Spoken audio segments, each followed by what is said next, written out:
Why does Ronaldo no longer like Manchester United?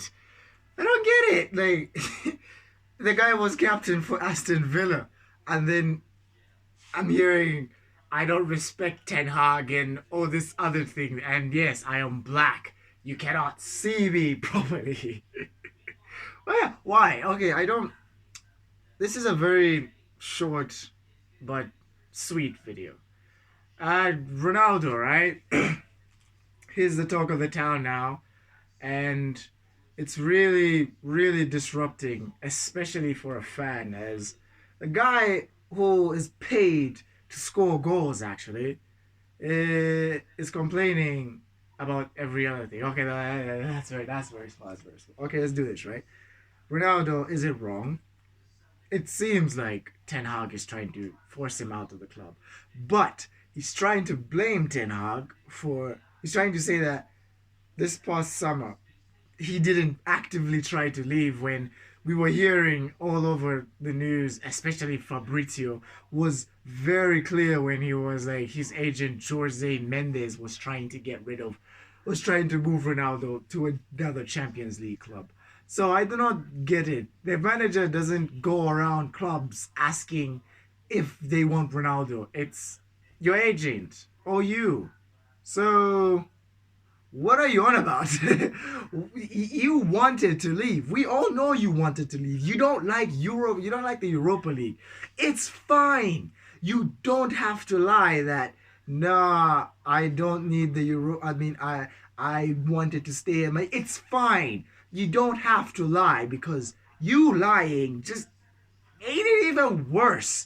You saying that you didn't really want to leave and that you were just you were being forced out of the club is very, very hypocritical for someone who we all know just wants Champions League football. So that was kind of like that's my point on that. And also the talk on Radnick. Yeah, sure, that was a very disastrous 6 months, but you don't judge a man like that. Ranić is not only a sporting director. Ranić has been a manager before. He was a manager way back when. He was a manager. He just transitioned into a sporting director, a scouter, if you want to say it. But he still, of course, knows how to manage. And you want to say that big clubs don't offer manager gigs to just random people or to just inexperienced people. Take Chelsea, Manchester City, Manchester Arsenal, Manchester United, PSV. All these other clubs have got managers who have never managed or were something else before management. Remove Manchester City. I don't know why I put them there. I don't know why I put Manchester City there. Yeah, all these clubs have got managers who are inexperienced, who are in their first gigs. Look down below you, the championship. It happens all the time. And oh, no, yeah, just championship. That's what people learn. Let's go to big clubs. Big clubs don't do that. Ollie was inexperienced. Frank Lampard was inexperienced. Who's your teammate, your former teammate Ruud van Nistelrooy, is managing he's managing PSV for fuck's sake. He's managing in the Eredivisie. Eric Ten Hag, for example. Gareth Southgate. He's never managed someone serious in his fucking life. And then you just want to say, oh, the bigness of Manchester. And I also hate the fact that he kept referencing how big Manchester United was. Like we already don't know. Shit. We already know how big Man U is. It's established. No matter how terrible they're performing, no matter how competition they are, we all know how big they are. You don't have to keep repeating it every single sentence. Every time you say something critical about Man United, you always say as big as club is and as big as, when I was back then 20s, 30, 23, 24, yeah, it was very big, but then as big as United. You don't have to keep saying that. You don't really have to. We get it, big man. We're shit. We're shit. We are fucking shit. I understand it. I understand it. You don't have to keep referencing the fact that we were big back then just so that your point can make sense right now. And last but not least, man, why couldn't you do this after the Fulham game because he wasn't in the squad for Fulham, right? We all know the reason why he didn't make the squad after the Aston Villa game was because he was sick, right? He's sick, right?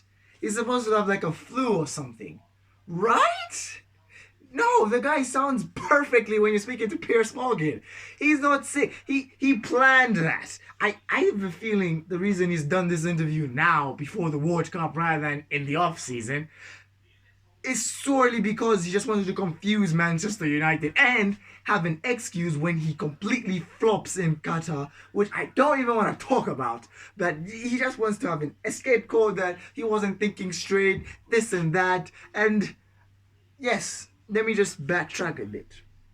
There are some comments saying that they didn't care when his daughter was sick or when he lost his child. He lost his child. He lost his unborn child, and he was told to come into work either way. Never, he wasn't given leave, and all that. But you can apply for it. No.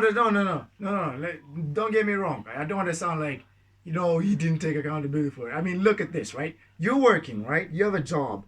You have a 9 to 5, and you lost.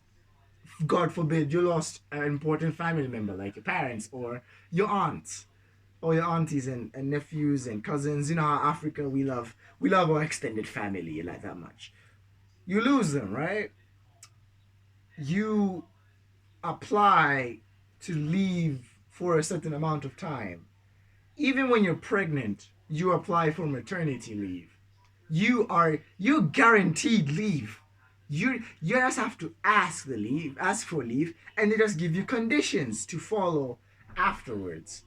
So what are you trying to say? That because if you obviously asked for a leave, you were going to be given a leave. You're guaranteed a leave. At any point of the season, you can decide to have a leave for health reasons, family issues, your mental health, anything. You can ask for a leave and you're gone.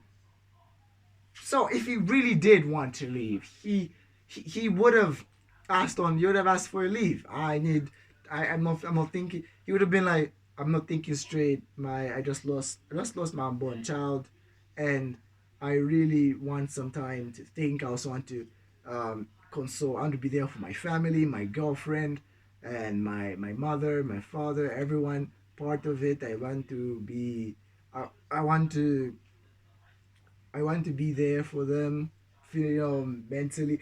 Because when you lose someone, you have to be there. You cannot just send letters and continue on with work. You have to be there, right? I think Man United on their evil. I think they would have done all right against Arsenal. But you know why he didn't leave? Here's a very good guess. Before that Arsenal match, he had 14 to 16 goals in the Premier League. He also had 99 goals for Manchester United before that Arsenal match. I'm just speculating here. The guy wanted a record more than being with his family. I'm just speculating here. I'm just speculating because no normal human being, whether you're Superman or you're me, you lose someone, it we feel the same. No matter how big or rich you are, or how poor and down bad you are, we all feel the same type of depression we feel whenever we lose someone, whenever our mental isn't okay. We all feel the same. So you could have just left. But no, you chased a record, in my opinion. It's my opinion. You can judge me all you so in the comments that I'm being petty and all that other stuff, but oh, but that is how I see it. And also, the fact that he just goes and outright say I don't respect the manager is really unprofessional from a so-called professional player. You don't just go out and say I hate my boss. That's not how you fix a relationship. Yes, the moment Ed Ten Hag stepped in, and he also says like the moment Ten Hag stepped in, him and three other or four other players have been conspiring behind his back for him to leave, especially in the off season. Who would those players be? Because we got rid of the hotheads. We got rid of the rebellious players. Paul Pogba, Jesse Lingard, Dean Henderson. We got rid of these players because of their egos and the way they're egocentric. We got rid of them. We and also Anthony Martial for a short amount of time. He's now come back a bit. No, he looks normal. So yeah, like we got rid of those players. Who would want to conspire against Ronaldo? I mean, look, right? A terrible Ronaldo, and whether a terrible Ronaldo or a very world class Ronaldo, it's Ronaldo either way. So I don't think the youngsters were trying to not talk to him or they hated him.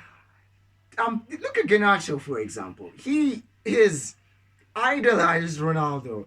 He's now teammates with the guy. He does his celebrations. He scores like him. He carries himself like him.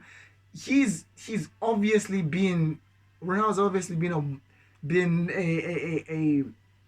a father figure to Garnacho. So I don't and the other players probably mind their own business and just focus on playing because I don't think Fred would do that. I don't think Ericsson would do that. I don't think the defenders would do that. I don't think De Gea would do that because De Gea has played with Ronaldo before. I do not think I don't think I don't know. I don't know. Maybe I'm very wrong about all these other players I've just mentioned, and they're actually one of the players that want Ronaldo out. But still, you don't just outright and say, yes, it's an interview that you don't have to hide anything. But you're also still under contract. And contracts work stupidly different from just hearsay work environment things.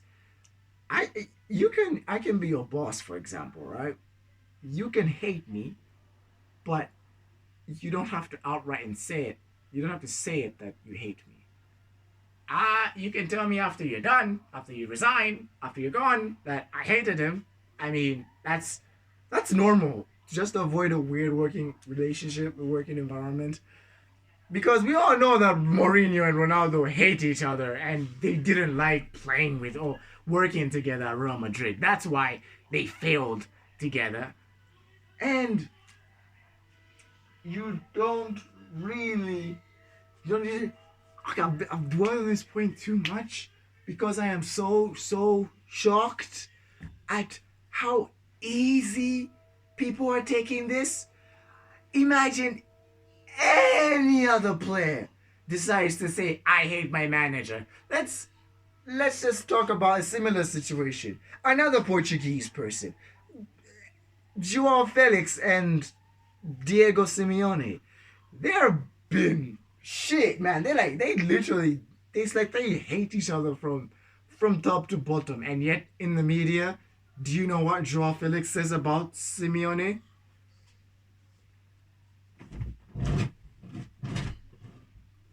That he fucking likes him. That he is one of the best coaches in the world, and that there is nothing wrong with them. And you know what Simeone says about Joao Felix? He says that it is his fault, meaning it's shit. I've already forgotten his name.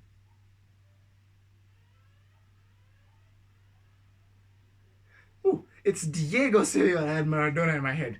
That was too long. It's Diego Simeone's fault why Joao Felix is failing and that he's failing to get the best out of him. That's how you respond in the media. You don't just go and say I fucking hate you and I don't want to work with you. You don't say that. Yeah, my club is so confused.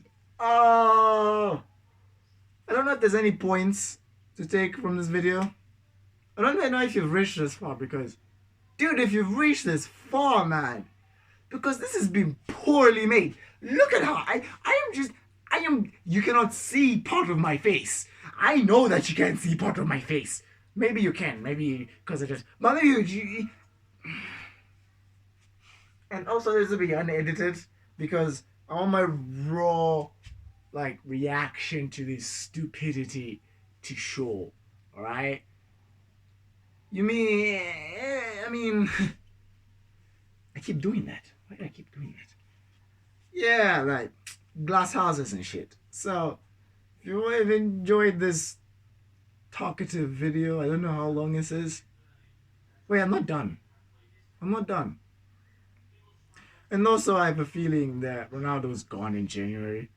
It's a fact. I'll talk about possible Ronaldo moves in the next video, where I make it properly and during the day. So yeah, he's probably going in January. There is no way he's staying, and Man United is so disorganized. Why did Sir Alex leave us? It's me, your boy TWG. I am doing this video as solely based just so to talk about the situation. I do not hate Ronaldo in any way. I don't blame Ten Hag. I don't blame anyone at all. I have no favorites, no sides. I love the club and I love every player that plays for the club. So I'm just reacting as any fan would react when they see one of their top players or stars really truly are having a terrible time and don't know how to kind of respond. So that's why it's all over the place. I don't hate him. I don't hate Ronaldo. I honestly don't hate him. I don't. I think it's top two of all time. I don't hate him. I don't know. I keep saying I don't hate him like he's gonna watch it. Anyway, take care. Peace. Fuck, 17 minutes.